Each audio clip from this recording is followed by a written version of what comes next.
I'm Adam Norris, and I'm the founder of Pure Electric. Brilliant. And where are you dialing in from today, Adam? Somerset in the UK. Very cool, very cool. All right. Well, for those that can't see, he's got scooters in the background and is sporting the Pure Electric T-shirt. So, just to jump into the next piece, could you just give us a little bit of a rundown of your career? I think for those that don't know you, I think it'd be really interesting to just get a bit of a flavour of kind of where you've come from and to where you are now. Briefly and quickly, I'm very dyslexic, which I think gives me the opportunity, and one of the positives of that is I can see opportunities. I started my life in financial services sales, commission only, but realised EasyJet launched, Direct Line launched, Michael Dell launched a business, and I'm also very ambitious and saw an opportunity to move pensions to online. Everyone laughed. No one thought it would ever work. Really struggled to get anyone to back me. I needed a license but no cash, and no one would even give it because they thought it was so fanciful. Within about 4 or 5 years, I got 2 guys to back me, and I became the UK's biggest seller of pensions. I merged my business in with the guys who backed me a few years later, and we IPO'd it. The group IPO'd for about 800 million. And the 2 guys who backed me called Peter Hogg and Stephen Lansdowne. And then I spent the next 10 years of my life looking after my son and built a training plan for him to become a Formula One driver, which he now is. And then the last 5 years of my life, I set a goal where I wanted to have a really big positive impact on the planet. And to do that, I needed to make a highly profitable business in an area where I wasn't putting too much of my capital at risk. Truly global, truly positive impact, new technology, but it's proven opposed to non-proven technology, and decided to launch an electric scooter company, and we're selling them around the world now. So that's, and a little bit in the middle, I spent quite a lot of time angel investing, and I got fed up with investing into things where the people didn't take care of my money. And that sort of, how do I invest my wealth and what do I invest it into? I decided to invest it back into a business of my own where I could have a positive impact on the planet, but also scale it up and grow it. Okay. I reckon I've got 10 to 15 questions, but I'm going to have to be quite selective here. One of the bits that I did pick up on is, and it's a true entrepreneurial thing, is to try and do things differently and better. And that's obviously what you saw in the pensions market. How long were you running around with an idea that no one was backing? And then what was the point that kind of turned it? The answer is about a year. I had a clear idea of what I wanted to do. I visited and spoke to hundreds of people, and everyone laughed. And they were really smart people. I didn't need any cash, and they just sort of said, this could hypothetically work and we'll give it a go if you're willing to. And I'd been earning a lot of money as a salesman. And I think that's that turning point in my first business was just, I met the right people who were prepared to take a chance. And maybe they were forward looking and thinking, actually, maybe this could come. It's very unlikely, but there is a chance. And if it comes off, this could be massive. So they were the guys that backed me when no one else would. And so there was a leap of faith moment where you go, right, well, actually, I'm doing very well as a salesperson, but I've got bigger ambitions than just working for someone, and I want to step off and do it myself. How did that sort of come about? I think one is I've been commission only all my life anyway. Okay. So I was used to that. And as I changed companies, I earned more, but I was happy to take a step back to go forwards. So for me, I was convinced, because I lived in that world every day. I was a pension salesman. I could see the sector. Everyone moaned about too high commissions, and I just merged in my head what I was doing with the whole thing that Dell, EasyJet, people are starting to do stockbroking online, and I just saw that opportunity. So for me, it didn't feel like a big leap. It was just trying to convince anyone else, because I needed to have this trading license and no one would give me one. And it was trying to convince anyone else that this would ever work. And the thing that sort of stuck with me is how we went from no one believing me it was even possible to becoming the biggest in Britain within sort of 4 or 5 years. And that's how just human beings are. They not very good at seeing down the line and seeing opportunities. How much did that drive you when everyone said it's not possible, but in your mind you'll get there going, I know it is? Or was it more of a personal ambition? It didn't drive me anymore. I just not someone that gives up. So I just kept on going. It didn't make me any more determined to prove them wrong. I was determined to do it full stop, and I just went for it. And I would have Okay. kept And on is going. If it'd been another year, I'd kept on going another year. And if it'd been another year, I'd gone another year. But it took me about a year to find the right people, and didn't stop other people. Probably lots of other people would have given up after they had the first 50 no's or 100 no's, but I just kept on yeah. going. Okay, and that sounds like a really interesting trait, and you hear that time and time again from founders. Is resilience is probably one of the biggest things. There's loads of points when you're having the tough days or the challenges, or three bad Yeah. things hit you at once, where you think, why on earth am I doing this? For people that are out there at earlier stage or on the journey, is that resilience been the key to kind of the success in the projects that you've been involved in? I think it's really important. I don't think it's the only thing, but it's really important, I think. And I think if you're going into a sector before other people, so even my scooter business now, the world is changing. We need to decarbonising, but there's not enough people that see that and understand that. And if you look at urban cities are too polluting, the congestion's a problem, parking's a problem. But some people just don't see that there's got to be a change. And when the solution comes along, it will just explode. So I think determination is really important. I've seen determined people that fail as well, who then haven't, I'm going to be real, so it's like IQ, not IQ, but it's effectively, but it's emotional intelligence and the business strategy. You need to be successful, you need a combination of all of them. I've known a lot of entrepreneurs who've not been successful, who've been dogged, determined, and kept at something for 20 years of their life and never quite made it more successful. And I think it's the truthfully, and I did over 30 angel investments, and I believe you need all of the ingredient or lots of the ingredients to be successful. It's not one thing. Yeah, and so you're now on this sort of new journey, but sort of a long way with it, with pure electric. I imagine there's probably quite a lot in the naysayers out there that are challenging you all the time to say, well, will scooters really take off, and here's that challenge, and there's this challenge. Is there quite a lot that you can take from the experience that you gain from building up Hargreaves Lansdown to a point which most entrepreneurs can only dream of, to take it all the way through to an IPO? Yeah. Realize the liquidity and have the opportunity to say, what do I want to do next? Where are you on that journey with Pure, and where do you think it can go?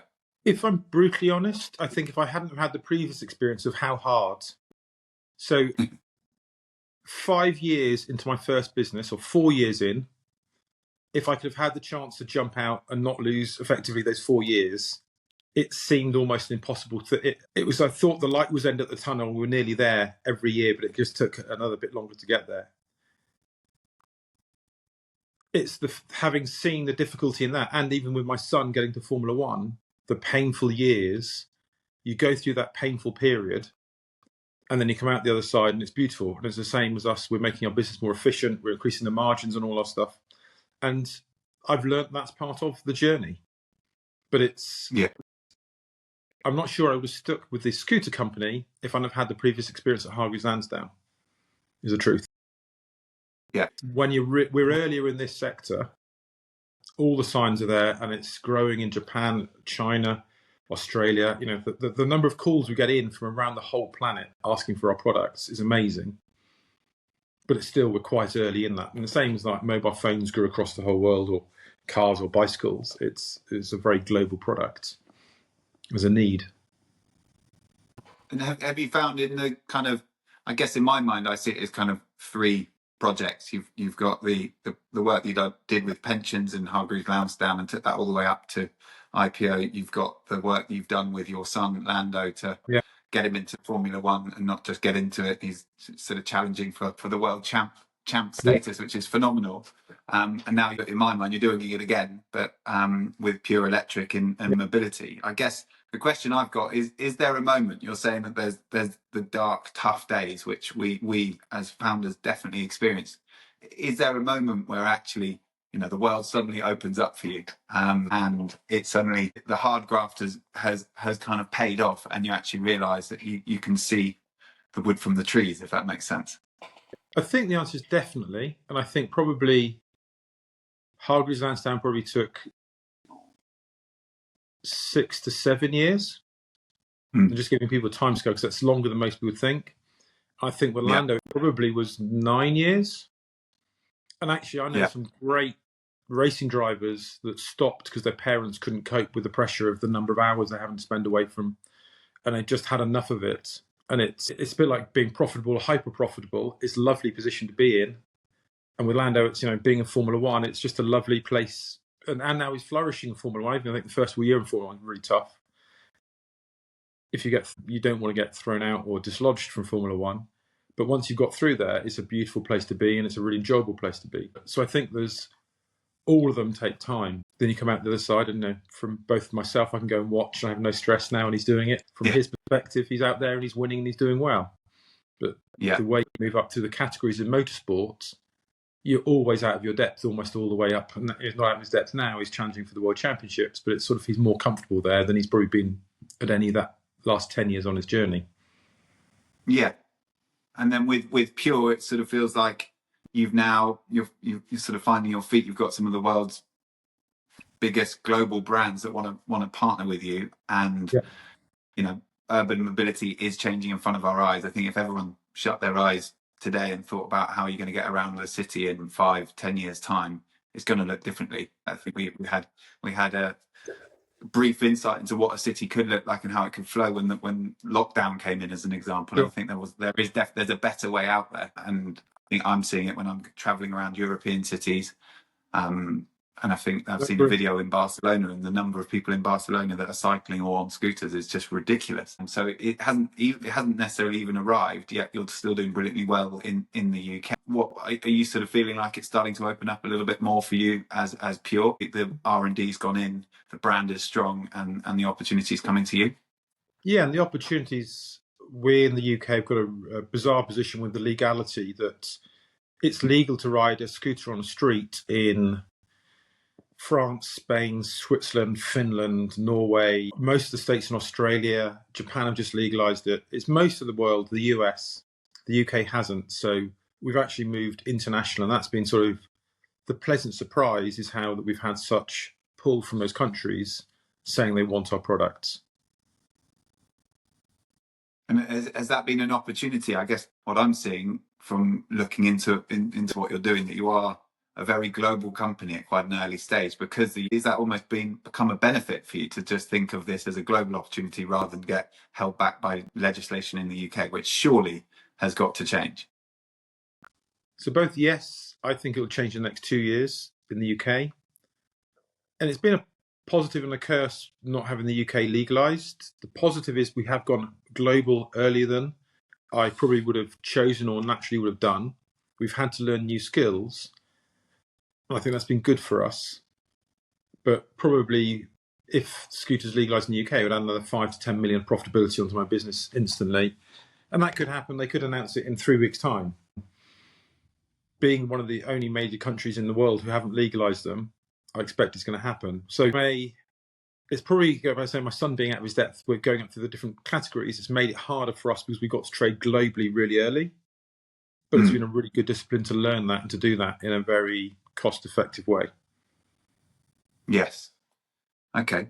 And what is the sort of the overall ambition? I think if you kind of, there's clear goals that you've set yourself along the way, with kind of proving a point in the pensions market, getting your son the seat and seeing him go the whole way. And with Pure, you're on that journey. What does the end goal kind of look like for you on this? Or are you even thinking about that? Is it just to kind of... I always start with the end in mind, and it was to build a truly global business. And I think more money is spent on transport today than it is on mobile phones or laptops. I do believe that there'll be a position where, in the same way people moved away from horses to cars for a period of their lives and bicycles are sold, the introduction of lithium-ion batteries and the cost down we've seen has meant, I believe, that every person on the planet will have an electric scooter, or if hydrogen or something else comes in. But I think all people will have a small, smaller than a bicycle, because bicycles are hard to store at times. And that's another big thing. But I think everyone on the planet will have a small zero-emission device for getting around urban environments. I genuinely think that's the opportunity of the market. And I think that our scooters sort of, most of them range from £500 to £1,000. And that is an affordable point, and it's cheaper than going on the underground. It's cheaper than a car. It's cheaper than Uber. It's cheaper than nearly any other form of transport. And at that point, you're buying a more premium product. So the vision is to take it across the world to help reduce the use of cars in cities. People use it because it's cheaper. People use it because it's faster. And the difference is, the thing that most people don't realise is bicycles are great. The but is, there was a survey done recently, 50% of people have got nowhere to store a bicycle at one end of their journey. And whereas a scooter can be folded down very small, and we've got the world's smallest premium scooter, you can fold it down and put it under your desk. There's a lot of places in London or different places, or you work in a shop, you can't take a bicycle in and you can't lock it up. There's nowhere to store them safely. And it's that point about they're going to get them stolen. So it creates, the electric scooter creates a new form of transport that opens a way of travel that wasn't available to millions or billions of people before.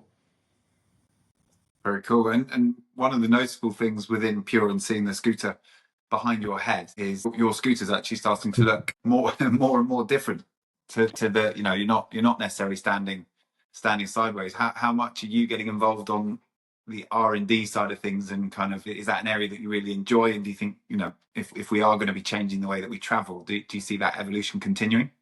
Yeah, and my background, I was qualified as an engineer.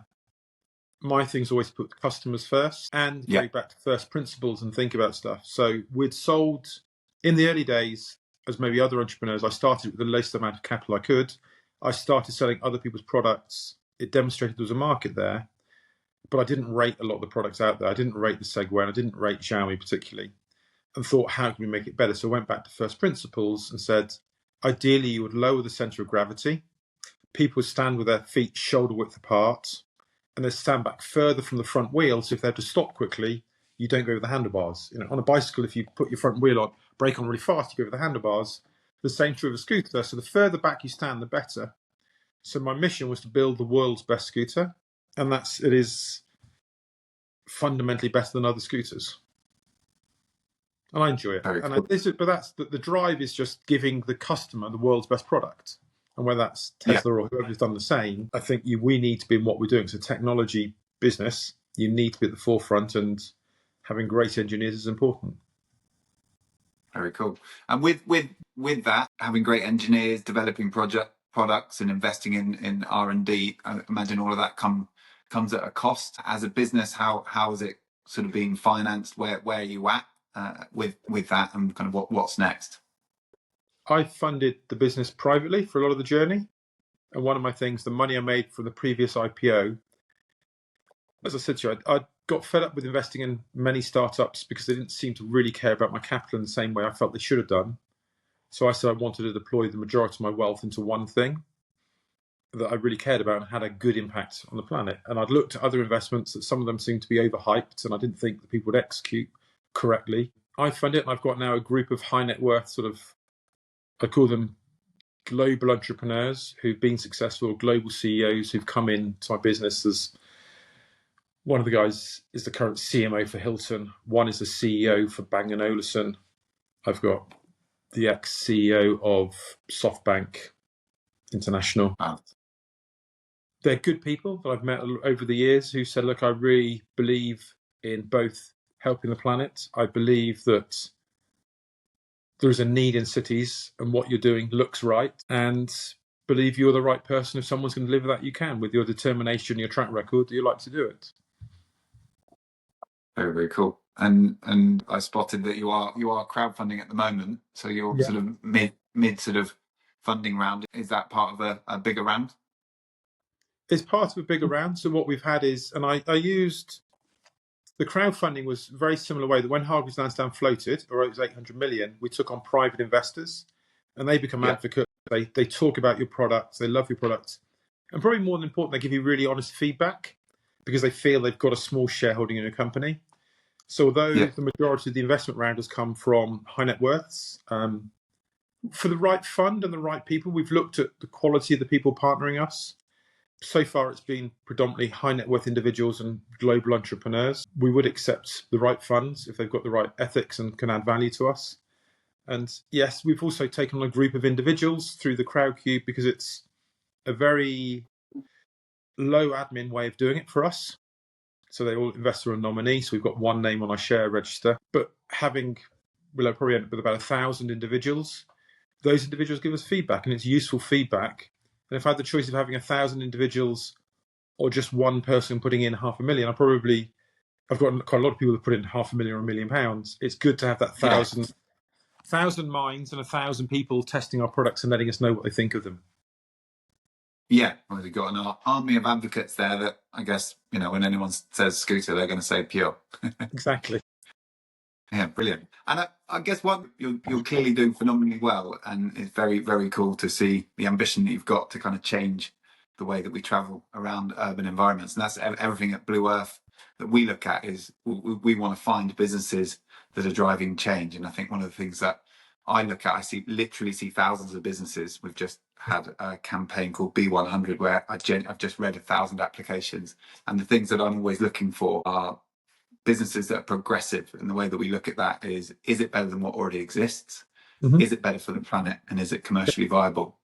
So when just hearing what you're talking about, you're definitely a better option than what already exists, because it's a more efficient way of traveling. It's better for the part two. It's definitely better for the planet.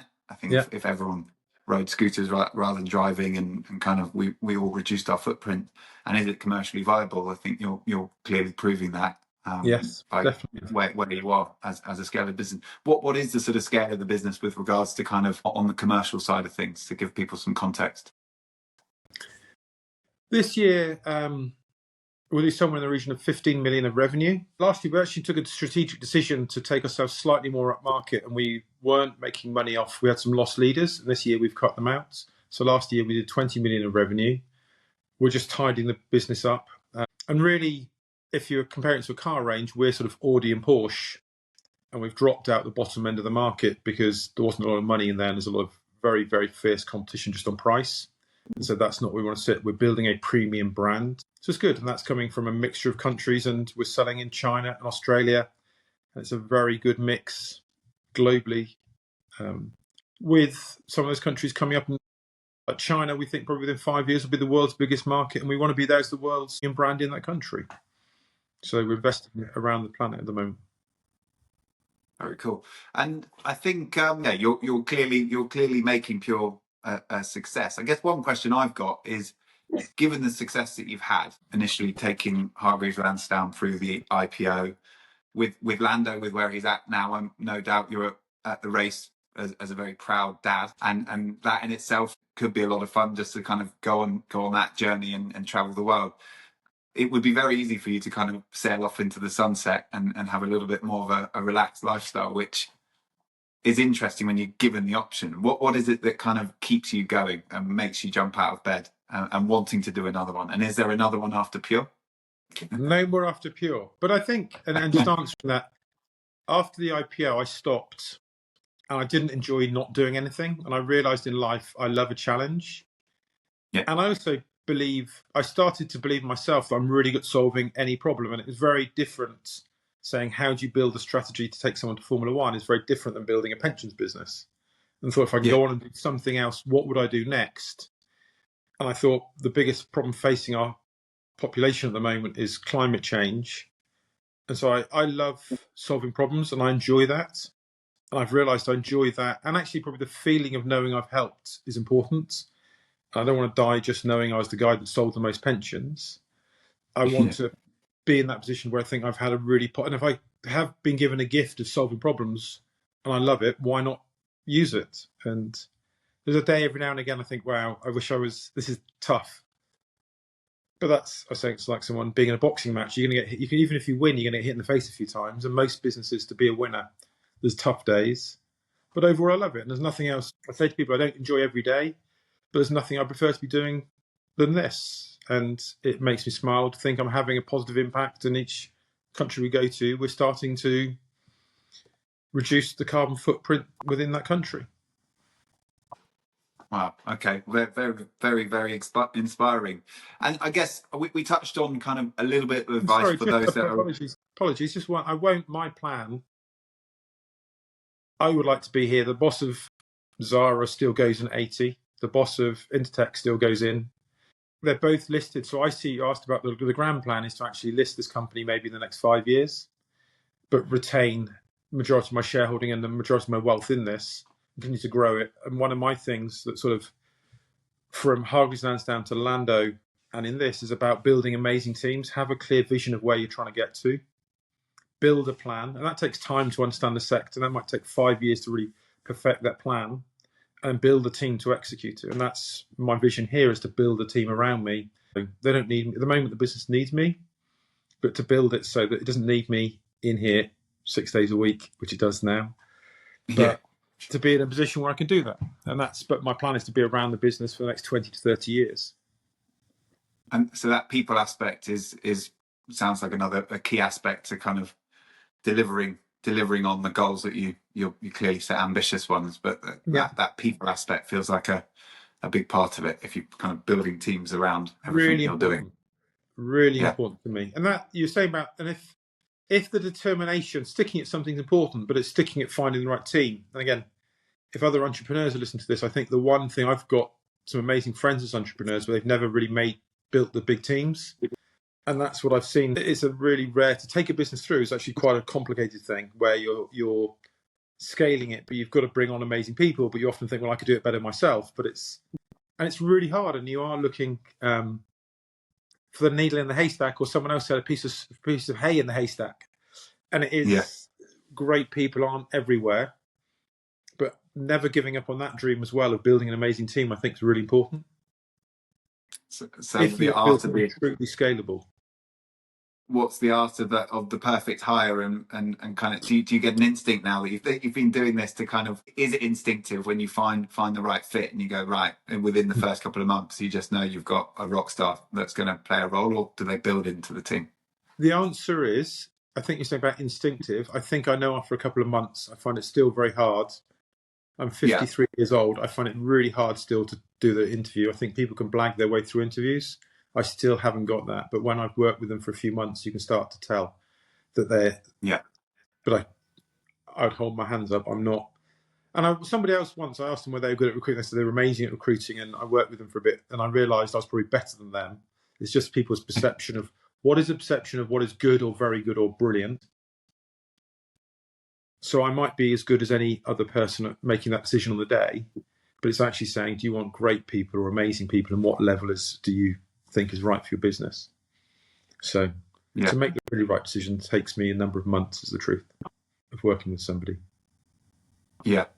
And I guess one of the bits that we're constantly looking for when we want people to kind of engage with Blue Earth, and a lot of them are founders. I think there's two things that you've touched on that clearly are important to you. One is the kind of resilience to never give up, even on the tough days. Two is quite clearly kind of people and team. Is there a third? I love threes.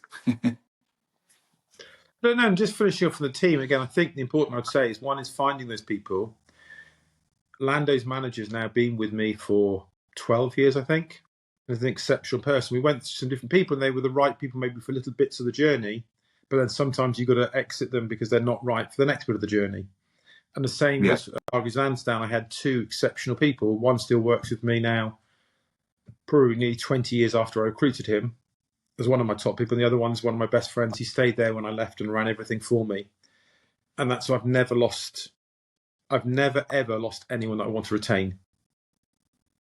Ever. Because I understand, A, how hard they are to find, and B, how valuable great people are.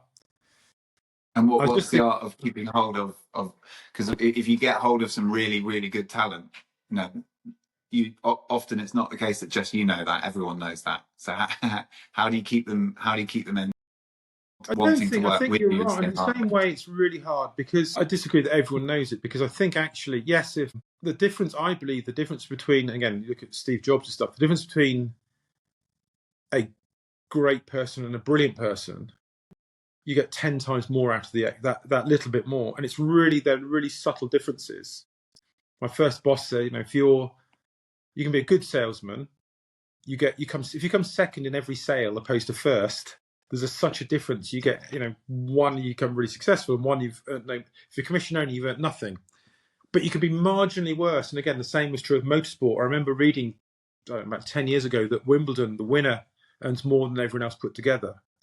And it's that little increment. So I think it's really hard to see those really subtle differences that make the difference between someone who's good and exceptional. So I don't think everyone does see them. And actually, probably because appreciate how much they can do for me and remove jobs from me, I'm really appreciative to them and listen to them and understand everyone wants something slightly different out of life, but being appreciative to them and letting them understand how important they are. It's Very not good advice. because they genuinely are important. They can do everything. You go, this, wow, Yeah. I don't need to do anything. Yeah. Well, There's a guy, yes, I guess. motorsport, there's a guy, Fraser Sheeder and Mark Berryman, two guys, and they've looked after Lando and they've built that program. And I was building it until then, and we've worked together on it. And now they do everything, and you align objectives, you align reward structures, and it works brilliantly. Yeah. Yeah. Well, very, very good. And there's so many bits of information here that obviously we're hearing about the three major projects that have happened in your life, and you've clearly got the art of finding the way through and having success and building teams around you and being resilient. So it's no surprise to see you're doing it again with Pure, and from the sidelines I've been loving what you're doing, and we need entrepreneurs like you to be the rock stars that are willing to say, I'm going to go out there, I'm going to be different, and I'm going to find a better way. I'm going to help transform the way the world works. And actually, people ask me, why do you bother doing it? And if we're going to transition this planet, we need people like me who are going to say, like you say, I was 47 when I started the business, and thinking, do I want to do nothing, or do I want to put the next 20 years of my life to making a difference?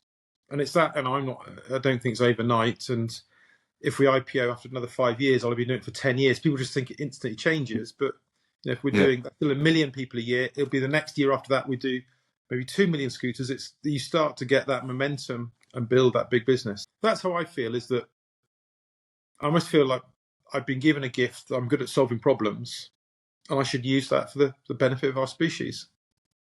Yeah, definitely. And I think it's funny, the 10-year overnight success.